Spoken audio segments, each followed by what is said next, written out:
We want to think as to why, if evil originated with the fall of the head of the angels called Lucifer, why didn't God destroy it immediately? और हम उस विषय में विचार करना चाहते हैं कि अगर बुराई की शुरुआत उस गिरे हुए स्वर्गदूत लूसीफर द्वारा हुई है तो क्यों परमेश्वर ने उसका खात्मा तुरंत ही नहीं किया? God could have done that. परमेश्वर ऐसा कर सकता था। If Satan is the cause of all the evil in the world, अगर शैतान पूरी बुराई का जड़ है इस दुनिया में तो why doesn't God destroy Satan? Why doesn't he destroy all the demons so that we would not be harassed by them? क्यों परमेश्वर ने शैतान का खात्मा नहीं किया? क्यों परमेश्वर ने दुष्ट आत्माओं का खात्मा नहीं किया ताकि हम उनके द्वारा सताए ना जाए? Why should people suffer in so many ways? क्यों कई तरह से लोगों को सहना पड़ता है? If God does not do that, we can be perfectly sure that he has a very good purpose. अगर परमेश्वर ने ऐसा नहीं किया है तो हमें ये जानना चाहिए कि उसके पीछे उसका एक बहुत बड़ा प्रयोजन है। There are many things about God that we cannot fully understand. और ऐसी बहुत सी बातें हैं परमेश्वर के विषय में जो हम पूरी तरह से नहीं समझ सकते। God's wisdom is like that of an ocean. परमेश्वर की बुद्धिमत्ता एक समंदर के समान है। And our mind is like a little cup. और हमारी बुद्धि एक छोटे प्याले की तरह है। It can contain just a little bit of the water of the ocean. जिसमें सिर्फ थोड़ा सा पानी उस समंदर का समा सकता है। So we can understand a little bit. और हम थोड़ा ही समझ सकते हैं। We can't understand it fully. हम उसे पूरी रीति से नहीं समझ सकते। But we can understand a little bit. और उस थोड़ी सी समझ के द्वारा And with that little bit, with that little intelligence and understanding that God has given us, we can understand a little bit of the reason why God has not destroyed Satan. और उस थोड़ी सी समझ के द्वारा जो परमेश्वर ने हमें दी है, हम ये समझने की कोशिश कर सकते हैं कि क्यों परमेश्वर ने शैतान का खात्मा नहीं किया है। Why God permits life on earth to be so difficult, so insecure, so dangerous in so many ways. क्यों परमेश्वर ने ये अनुमति दी है कि इस धरती पर जीवन इतना कठिन, इतना परिश्रम से भरा हुआ, इतना तकलीफों से भरा हुआ, कई तरीकों से क्यों परमेश्वर ने अनुमति दी है? One reason is, और इसका एक कारण है, if God had made life on earth extremely comfortable and easy, अगर इस धरती पर परमेश्वर ने जीवन सरल और आसान बनाया होता तो people would not think of eternity. मनुष्य ने कभी भी अनंत काल के विषय में सोचा नहीं होता। Man was not created only for his short life on earth. परमेश्वर ने इस छोटे से जीवन के लिए ही नहीं मनुष्य की सृष्टि की थी। Even if you live 100 years on this earth, that's a very short period compared to eternity. अगर आप इस धरती पर 100 साल भी जीवित रहते हैं तो ये अनंत काल की तुलना में एक बहुत छोटा समय है। Plants and animals do not exist eternally. पेड़ पौधे और जानवर अनंत काल में नहीं रहते। But when God created man, लेकिन जब परमेश्वर ने मनुष्य की सृष्टि की, he created man to be a creature of eternity. उसने मनुष्य की सृष्टि अनंत काल का वासी होने के लिए की, to live endlessly, ताकि वो सदा सदा के लिए जीवित रहे। His body may perish on earth after he's lived 70, 80, 100 years. उसका शरीर 70-80 साल का जीवन व्यतीत करने के बाद इस धरती पर नष्ट हो जाएगा। But that soul within you is eternal. लेकिन वह आत्मा हमारे अंदर वह अनंत काल की है। It will never die. Once you're born, that soul never dies. और जब आप इस धरती पर जन्म ले लेते हैं तो आप में जो आत्मा आ जाती है वो कभी भी नहीं मरती। It exists eternally. वो अनंत काल के लिए जीवित रहती है। And it's important for you to understand that. और इसे समझना आपके लिए महत्वपूर्ण है। And one thing we can be sure, that God in his infinite wisdom has permitted life on earth to be difficult, so that people think about him. और एक चीज हम समझ सकते हैं कि परमेश्वर ने अपने असीम बुद्धिमत्ता में बुराई को इस जगत में पनपने दिया ताकि लोग परमेश्वर की ओर फिर सके। Even the problems, the sicknesses, and the trials and difficulties that Satan and evil spirits bring into your life, सारे प्रलोभन, सारी तकलीफें, सारी परेशानियां, सारी बीमारियां जो दुष्ट आत्माएं आपके जीवन में लेकर आती है, are permitted by a loving God to make you turn to Him. इसकी अनुमति एक प्रेम करने वाले परमेश्वर द्वारा दी गई है ताकि आप उसकी ओर मुड़े। In that way, even those trials and difficulties are an expression of God's love for you. इस तरह से हम देखते हैं कि ये जो प्रलोभन है, ये सारी परेशानियां हैं, ये परमेश्वर का आपकी ओर इजहार है उसके प्रेम का। See, God is so powerful and so almighty परमेश्वर सर्वशक्तिमान है, सर्व सामर्थी है, that He can make even evil work for the fulfillment of His purposes. कि वो बुराई का भी उपयोग अपने प्रयोजन को पूरा करने के लिए कर सकता है। Now, we can't understand that. लेकिन हम इन बातों को नहीं समझ सकते। We can think that, well, good is good and evil is evil, and only good things will further God's purposes. No. और हम ये सोच सकते हैं कि अच्छा अच्छा है, बुरा बुरा है, और केवल अच्छी बातें ही परमेश्वर के प्रयोजन को पूरा करती है। नहीं, ऐसा नहीं है। God is almighty that He can make evil work to further the purposes of good for us as human beings. परमेश्वर सर्वशक्तिमान है और वो बुराई का उपयोग भलाई के लिए और अपने प्रयोजन को पूरा करने के लिए कर सकता है, हम मनुष्य के लिए। Let me give you an example. In fact, this is the whole message of the Bible. मुझे आपको एक उदाहरण देना है और यही पूरी बाइबल का संदेश है। How God uses Satan and evil spirits to further His purposes. कि किस तरह परमेश्वर शैतान और उसकी दुष्ट आत्माओं का उपयोग उसके प्रयोजन को आगे बढ़ाने के लिए करता है। And that's why He does not destroy them. और इसीलिए उसने उनका खात्मा नहीं किया है। And all the evil that's going on in the world, in some wonderful way, we will discover finally that they fulfilled God's purposes. और जो भी बुराइयां, तकलीफें, परेशानियां इस दुनिया में चल रही है, एक दिन हमें ये ज्ञात होगा कि ये सारी बातें परमेश्वर का प्रयोजन पूरा करने के लिए थी। God did not create evil. परमेश्वर ने बुराई की सृष्टि नहीं की है, But when the angels and man decided to be evil, God said, okay, He's going to use that to further His purposes. लेकिन जब मनुष्य और स्वर्गदूतों ने ये चुना कि वो बुराई की ओर बढ़ेंगे, तो परमेश्वर ने कहा कि ठीक है, मैं इसका उपयोग करूंगा मेरे प्रयोजन को आगे बढ़ाने के लिए। And there we see something of the almighty power of God. और वहां पर हम परमेश्वर की सर्वशक्तिमान सामर्थ को देखते हैं। And when we see that ourselves, our own faith is strengthened. और जब हम इन बातों को हम देखते हैं तो हमारा खुद का विश्वास मजबूत होता है। And we discover that we're not afraid of evil anymore because God can make it to work for our good. और हमें ये ज्ञात होता है कि अब हमें बुराई से नहीं डरना है, क्योंकि परमेश्वर बुराई को हमारी भलाई में बदल देगा। I heard a story of a businessman once who'd been very close to God at one time. और मैंने एक व्यापारी की कहानी सुनी थी जो एक समय परमेश्वर के बहुत ही करीब था।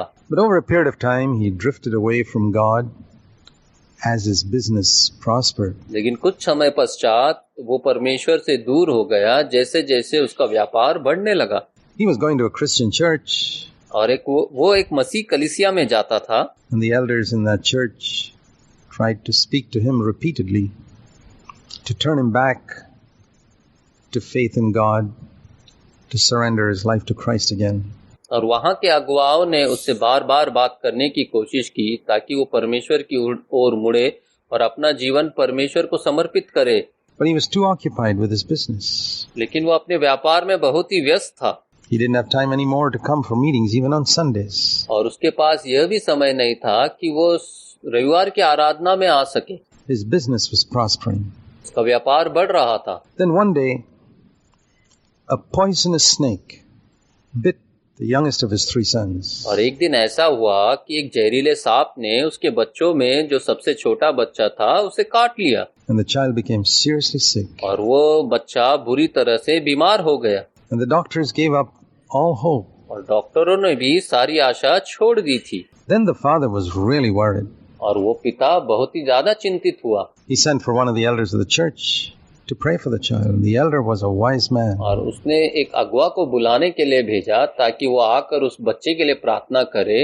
और वो जो अगुवा जो आया वो बहुत ही बुद्धिमान व्यक्ति था। He came and prayed like this. वो आया और उसने इस तरह से प्रार्थना की. He said, Lord, thank you for sending the snake to bite this child. उसने कहा, परमेश्वर तेरा धन्यवाद इस जहरीले सांप को भेजने के लिए ताकि इस बच्चे को काट सके. Because I tried for 6 years to get this family to think about you. क्योंकि मैंने 6 वर्षों तक कोशिश की ताकि मैं इस परिवार को मजबूर कर सकूं कि आपके बारे में सोचें. And I never succeeded. लेकिन मैं कभी कामयाब नहीं हुआ. But what I couldn't do in 6 years, this snake has done in a moment. लेकिन जो मैं 6 वर्षों में नहीं कर सका, इस सांप ने तुरंत ही कर दिया. It's been more successful.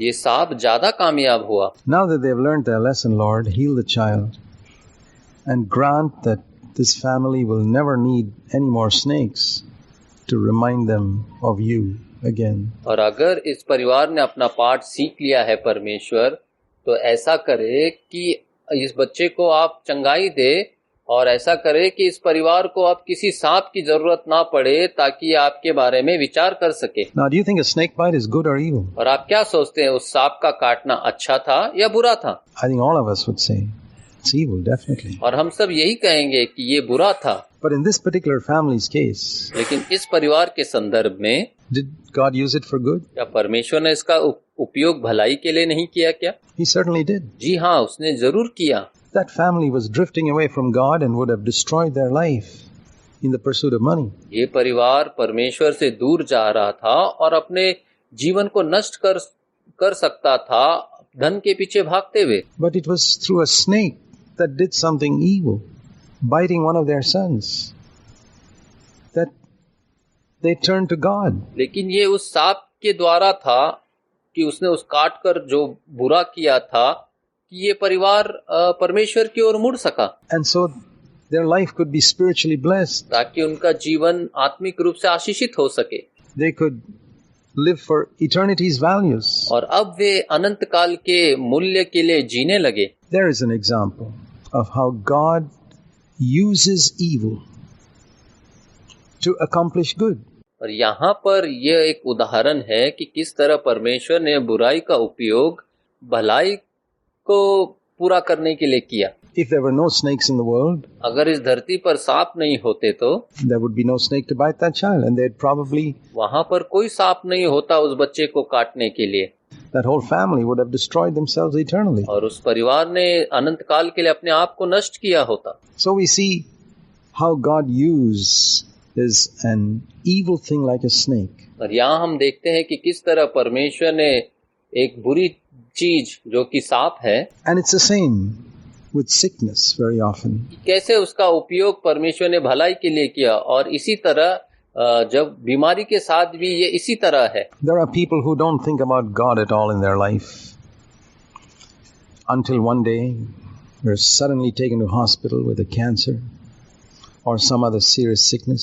कुछ ऐसे लोग हैं जो परमेश्वर के विषय में अपने पूरे जीवन में कभी भी विचार नहीं करते जब तक कि एक दिन अचानक उन्हें ये ज्ञात होता है कि उन्हें कैंसर है और वो अस्पताल ले जाए जाते हैं. And all of a sudden, these people who never thought about God for 40 years suddenly think about God. और अचानक ही ये व्यक्ति जिसने 40 वर्षों तक परमेश्वर के विषय में कभी भी सोचा नहीं था, परमेश्वर के विषय में सोचने लगते हैं.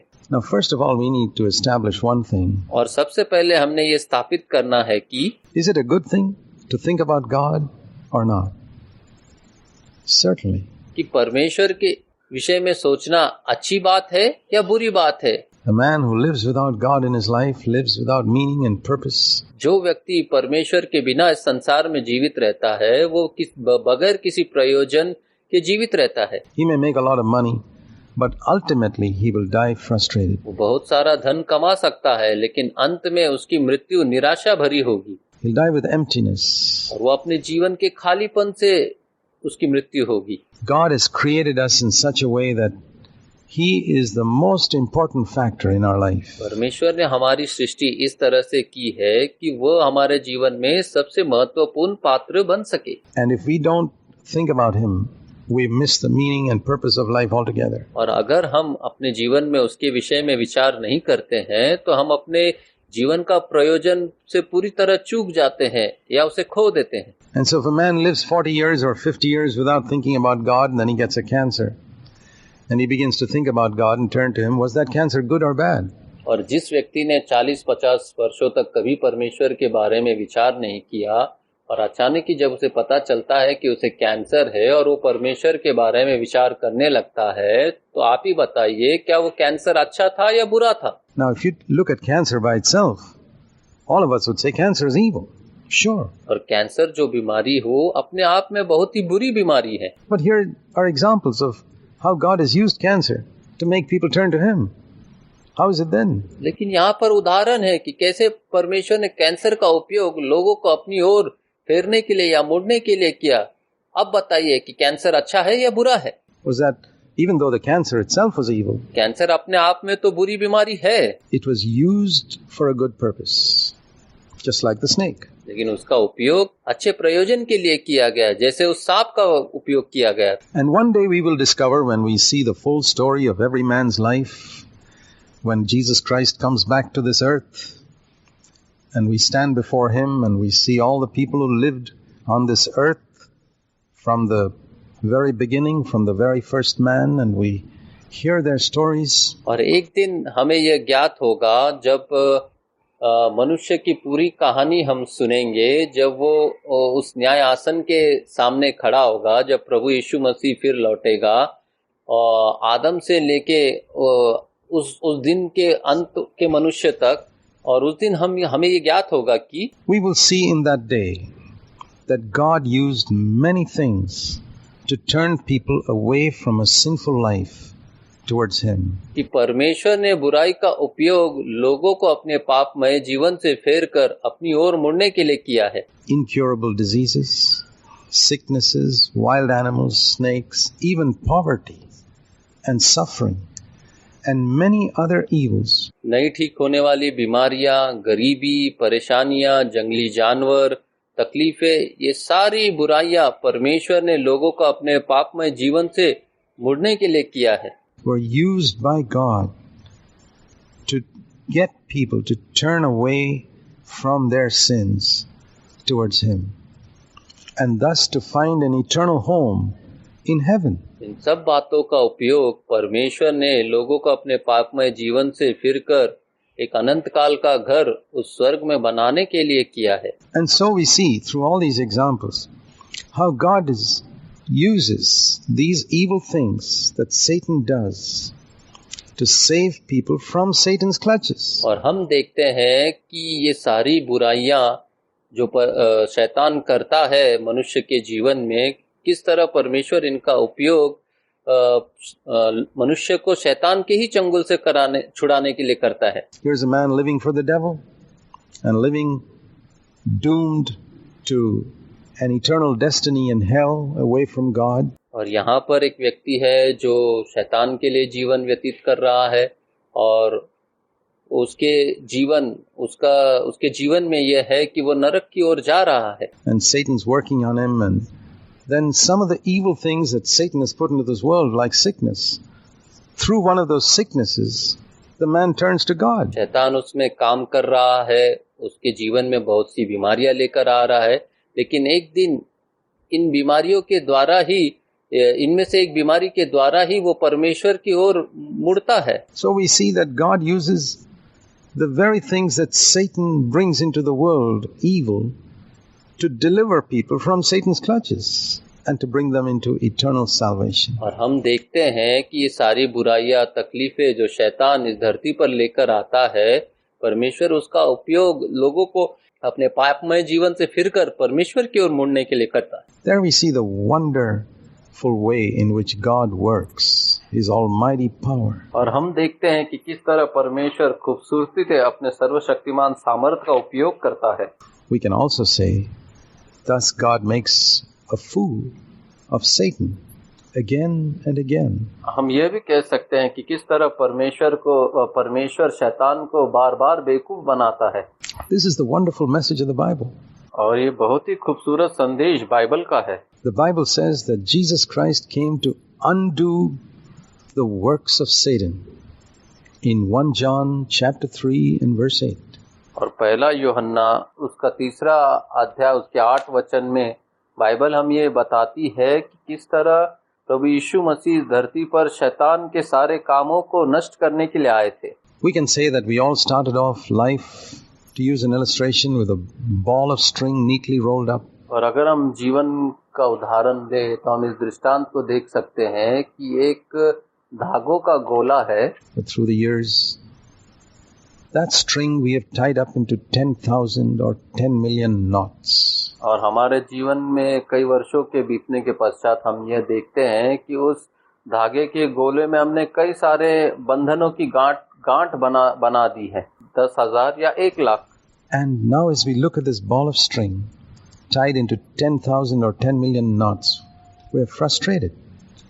We're discouraged. और जब हम देखते हैं कि हमारे जीवन में जो उस धागों की गोले के समान है उसमें 10,000 बंधन की गांठें या 1,00,000 बंधन की गांठें पड़ चुकी है तो हमारा जीवन निराशा भरा हो जाता है. We're wondering what we can do. और हम चिंतित हो जाते हैं कि हम इसके बारे में क्या कर सकते हैं. And then comes to us this wonderful message of the Bible that Jesus Christ can untie every knot. और तब हमारे पास ये बाइबल का खूबसूरत संदेश आता है कि प्रभु यीशु मसीह उन सारे बंधनों की गांठों को खोल सकता है. I don't know how many knots you've got your life tied up into, my friend. और हे दोस्तों, मैं नहीं जानता कि आपके जीवन में आपने कितने बंधनों की गांठें बना ली है. But I want to tell you the good news. लेकिन मैं आपको एक सुसमाचार देना चाहता हूँ. Every single knot Jesus can untie. वो हर एक बंधन की गांठ प्रभु यीशु मसीह खोल सकता है. He can give you back a whole roll of string with your whole life, just as though you were born now.